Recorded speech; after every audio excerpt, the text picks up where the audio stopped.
Trailer স্টোরিতে আপনাদেরকে নতুন আরেকটি অন্যতম হরর পডকাস্টে স্বাগতম জানাই।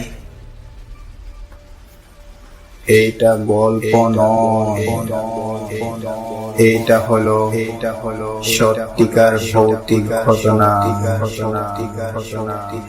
ডর মানে ভয়, একবার যে শুনে দ্বিতীয়বার আর কেউ শুনতে চায় না। বাংলা সাহিত্যে বেশ কিছু সত্যিকার ভৌতিক ঘটনা দিয়ে সাজানো আমাদের এই বিশেষ নিবেদন ট্রেলার স্টোরি।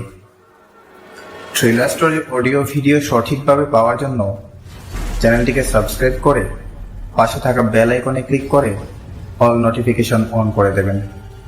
তাহলে চলুন আজকের এপিসোডসটি দেরি না করে শুনে নেওয়া যাক।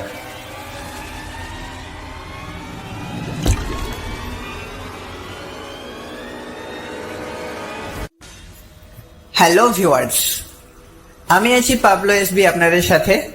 আর আজকে আমি আপনাদেরকে 2020 সালের ঘটে যাওয়া একটি ঘটনা শেয়ার করতে যাচ্ছি।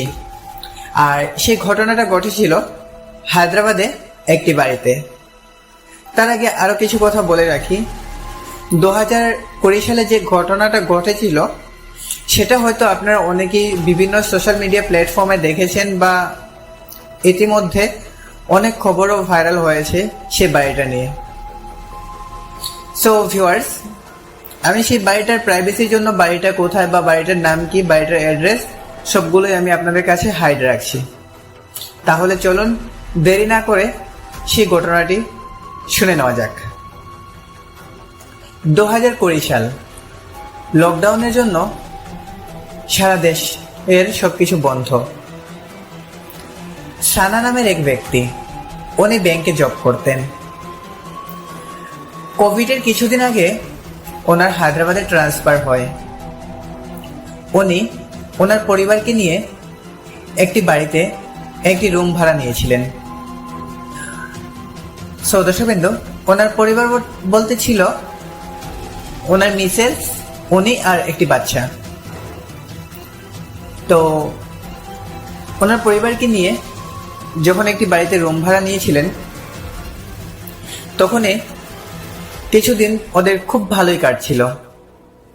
হঠাৎ করে একদিন রাতে উনি, ওনার মিসেস আর ওনার বাচ্চা শুয়ে আছেন। মধ্যরাতে সানা নামের ব্যক্তির ঘুম ভেঙে যায়। উনি শুনতে পেলেন ওনার বাচ্চা হাসছে। উনি ভেবেছেন হয়তো বাচ্চার ঘুম ভেঙে গেছে, তাই বাচ্চা উঠে খেলা করছে। উনি তেমন গুরুত্ব না দিয়ে ঘুমিয়ে পড়েছিলেন। আবারও সেদিনের মতো ওদের রাতটা এইভাবেই কেটে যায়। পরের দিন আবার সেম ঘটনা। এরকম রাত 2-3টে নাগাদ হবে, ওনার ঘুম ভেঙে গিয়েছে। দেখলেন ওনার বাচ্চা ওয়াশরুমের দিকে মুখ ঘুরিয়ে হাসছে। আরেকটা কথা বলে রাখি, বাচ্চাটা কিন্তু ওদের বিছানায় ছিল না। বাচ্চাটা ছিল যে দোলনাতে ওকে দিনের বেলা রাখা হতো সে দোলনাতে। তো উনি দোলনার দিকে এগিয়ে গিয়ে দেখলেন ওনাদের বাচ্চাটা ওয়াশরুমের দিকে মুখ ঘুরিয়ে হাসছে আর ওয়াশরুমের দরজা খোলা। উনি মনে মনে ভাবলেন যে কি হলো আমার বাচ্চার, ওয়াশরুমের ভিতর এমন কি দেখলো আর এইভাবে হাসছে ওয়াশরুমের দিকে তাকিয়ে তাকিয়ে।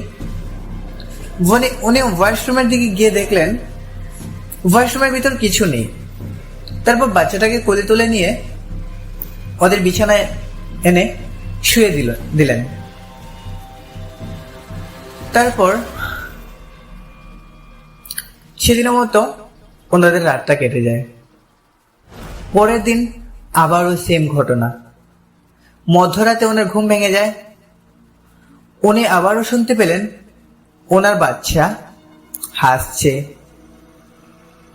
তখনই উনি অনুভব করতে পারলেন যে হাসির শব্দটা ওয়াশরুমের দিকে থেকে আসছে। তারপর উনি ওয়াশরুমের দিকে তাকিয়ে দেখলেন ওয়াশরুমের সামনে 6 কি 6.5 ফুট লম্বা একটা কালো মানুষের মূর্তি দাঁড়িয়ে আছে, আর বাচ্চাটা সেই মানুষের মূর্তিটার দিকেই তাকিয়ে তাকিয়ে হাসছে। উনি ওনার মিসেসকে ডাকলেন, এই শুনছো, দেখো ঘরে কি একটা মানুষের মূর্তি দাঁড়িয়ে আছে, আর আমাদের বাবুটা এইভাবে সেই মানুষটার মূর্তির দিকে তাকিয়ে তাকিয়ে হাসছে। কিন্তু ওনার মিসেস উঠে ঘরের চারিদিক দেখলো, কিছুই দেখতে পারলো না। তারপর বাচ্চাটাকে কোলে তুলে নিয়ে বিছানায় এনে আবারও শুয়ে দিলেন। সেদিনের মতো ওনাদের রাতটা কেটে যায়। কিছুদিন যাওয়ার পর আবারও সেম ঘটনা। মধ্যরাতে সানাজির ঘুম ভেঙে যায়। উনি দেখতে পেলেন যে ওনার বাচ্চা আবারও সেম একইভাবেই ওয়াশরুমের দিকে মুখ ঘুরিয়ে ঘুরিয়ে হাসছে, আর সেই একই রকমের লম্বা কালো মানুষের মূর্তিটা দাঁড়িয়ে আছে। কিন্তু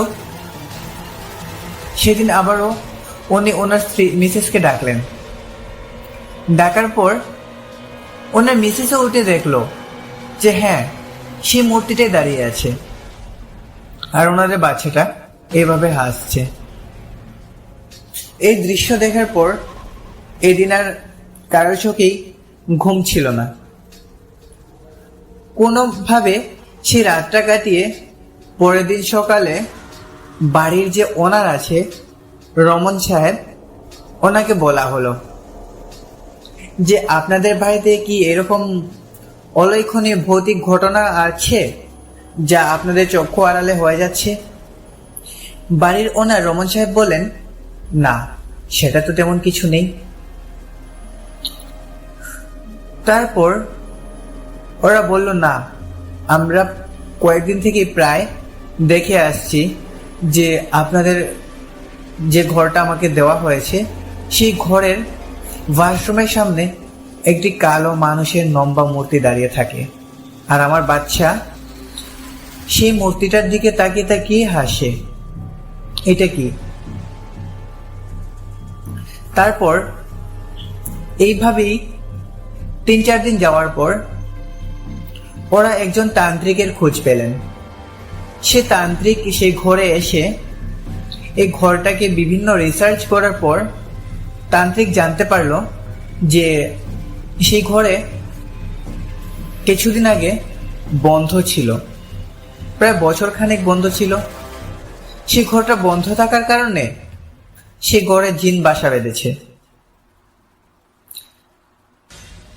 তারপর সে তান্ত্রিক অনেক চেষ্টা করেছে সে জিনটাকে তাড়ানোর, কিন্তু তাড়াতে পারেনি। তখনই সে তান্ত্রিক বলল যে আপনারা যত দ্রুত সম্ভব সেখান থেকে ঘরটা চেঞ্জ করে নিন, এটাই ভালো হবে। কারণ এইসব জিন এত সহজে যাওয়ার নয়, আর এইসব জিনগুলো নিজের স্বার্থের জন্য, নিজের পরিবারের জন্য একে অপরের ক্ষতি করতে দুবার ভাববে না।